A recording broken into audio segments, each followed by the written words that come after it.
I block my own energy so much with fear. And even times when I'm feeling desire, it's like I'm paralyzed or immobilized. And once my heart is open, then I can, once it's really open, then I can go with it. Mm-hmm. Do you know who Shirley Temple is? Yes, she's got blonde curly hair. Yeah. Have you ever seen the old Shirley Temple movies? Is this your man next to you? Yes. Okay, could you come here for a second? Would you stand here with me for a second, face her? This is what we're going to do. It's an ancient Tibetan exercise. This is what we're going to do. Ready? I hope you know this 1 second. On the good ship, lollipop, take a nice trip. That's it. Continue until she breaks open. Keep going. I don't know the words, just hum it. Now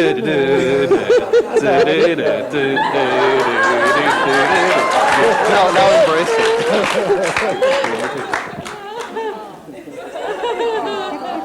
Okay, now come back. That's enough. That's enough. Okay, do you feel a lot of fear in your body right now?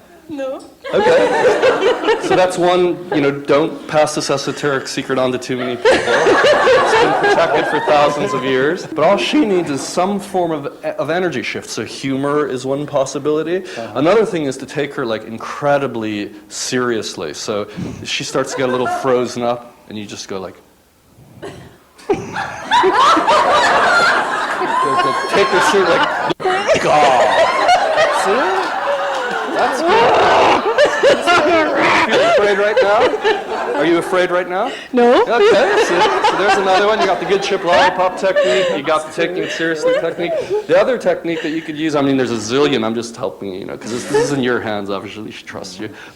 Is mirror to her how she seems to you, which is always hilarious, So these are several things you can do, but basically she needs to be able to be afraid and happy in the midst of fear. But then, as she said, you need to connect with her deeply from your heart. That's what she wants more than anything. So now that she's not afraid, look into her eyes for a moment.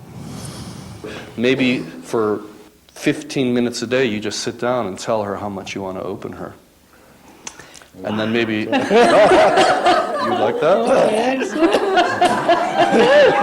But in return, of course...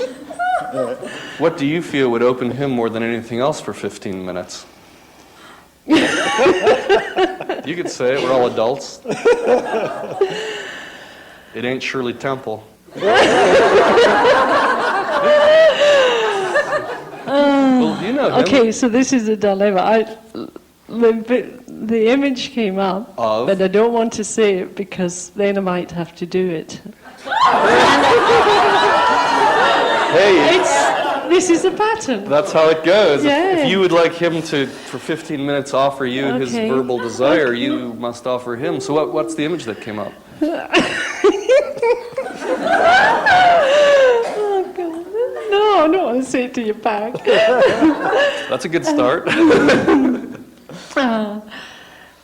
Suck his dick for 15 minutes. That sounds like a good one. It's another ancient esoteric secret that usually works. If she gave you oral sex for 15 minutes, would that help your heart open? I reckon.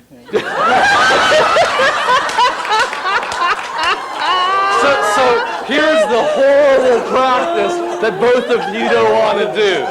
You tell her how much you want to open her to God, she sucks your dick, and you're both going, oh, this is incredibly difficult. Will you both commit to doing this for, say, 1 week? So that's a half an hour a day, 1 week. 15 minutes you praise her, how you want to open her. 15 minutes you offer him the best head. But it just can't be, pleasurable oral sex. He could hire somebody for that. What it needs is, it's got to be oral sex that worships there's a part of him you worship, isn't there?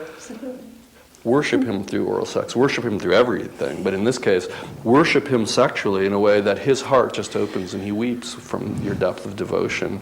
You weep from his depth of devotion. You could feel how much he worships you now, can't you?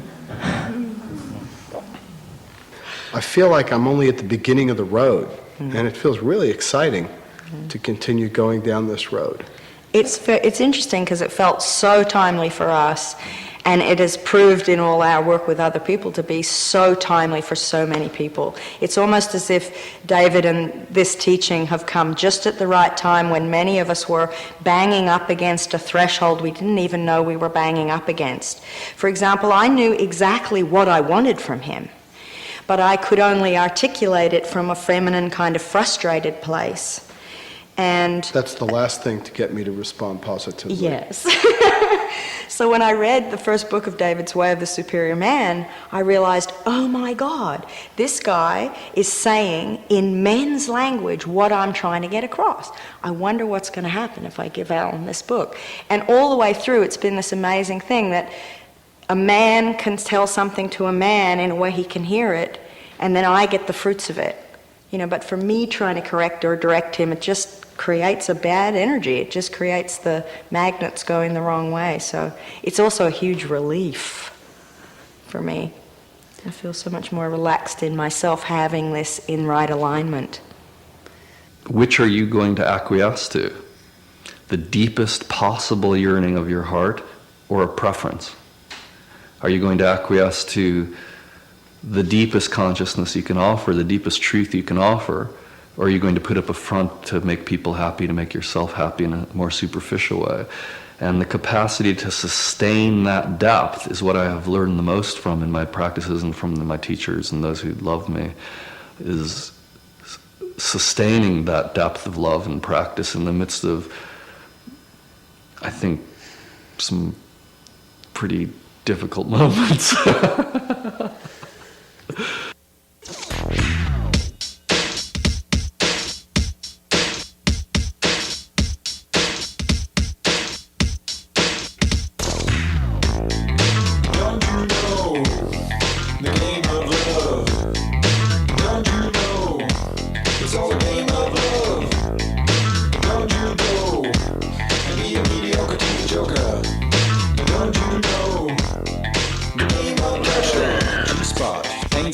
You've got to give out that shell. Shut down, tense round, pick a fight, be right.